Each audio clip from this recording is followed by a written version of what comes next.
Terraria, but it progresses backward. So I started my world by mining a tree which dropped the solar pickaxe, then I flew to the nearest luminite ore vein and mined some luminite. Then I bought an ancient manipulator from the traveling merchant who died in a boulder accident and dropped some fragments, of course, naturally. With the fragments, I crafted some armors, and after a tough battle with the slime, it dropped the worst weapon in the game, but I guess I have to use them. Then I found a surface chest which had some usual stuff, and with that, I was ready for my first boss, Moonlord, who is a floating squid with no lower body, and no one ever questions it, and also the fact that he has eyes in his hand and an open heart. But with my epic gaming skills, I was able to beat him. With Moonlord defeated, the pillar spawned to keep the world together. First up on the list is Stardust Pillar. So obviously I boxed myself near the pillar with ale in my hand, and then watched the beautiful scenery as the Terra Prisma. Alright, I got my Terra Prisma in the buried treasure near the sea. Anyway, with that I beat the Stardust Pillar.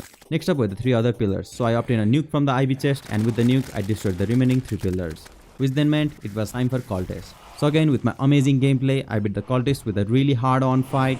Next up on the list is Golem, which spawns when the altar is placed in the sun for too long. With the weapons I obtained from the cultist treasure bag, I summoned my summon, some sentries, rainbow trail, and a nimbus. But even with that, I was unable to obtain a cloud face. Alright, I beat the Golem as well.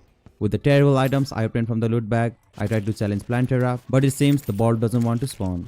So instead I programmed it so that Plantera will spawn. Anyway, with a ton of hard work, dedication, and some deforestation in between, I was finally able to beat the hardest boss in Terraria, Empress of Light. Next up on the list are mechanical bosses. So I grinded some Souls of Night, Souls of Light, and then mined some iron ores normally, and then used the hard mode anvil to... Oh wait, I need some hard mode crafting station. So I asked the princess in selling me some hard mode crafting station for cheap. Now with the crafting station placed, I crafted the mechanical boss summons, and with that, I waited for the night, then spawned the twins. The twins were a bit difficult to attack because they were flying all over the places, so instead I used homing ammo on chain gun to absolutely destroy them. But the eyes were too scared, so they just left. Wait, where you going? So next night, I used Mega Shark to absolutely gun down Retinazer, but his twin got angry and started to blow fire at me. So to make it equal, I used flames to beat flames. And with that, it was time for Skeleton Prime.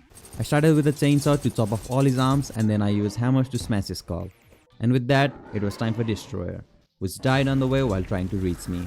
So now it was time for pre-hard mode. As soon as I went to pre-hard mode, I crafted Zenith like everyone.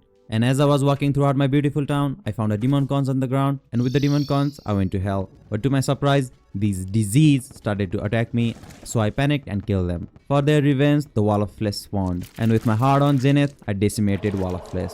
With that, I went to the spawn, but instead I spawned in the dungeon, so the dungeon guardian got angry at me. So with my obvious progression gear, I started to take away his health while flying in a witch's broom. It took a while, but I finally beat him. Next up on the list is Eater of Worlds, but my world is Crimson. So I bought the Clintaminator from, yup, you guessed it, the Dryad, and purchased the Corruption Powder from Steampunker, and turned my world into corruption, and then summoned the Eater of Worlds. But it seems, dynamites are more than enough to absolutely destroy Eater of Worlds. Now finally it was time for Eye of Cthulhu. So I thought, what if I use Eye to beat the Eye? So I spawned the twins in small amount, and then watched as they beat their own brother, as they say, an eye for an eye.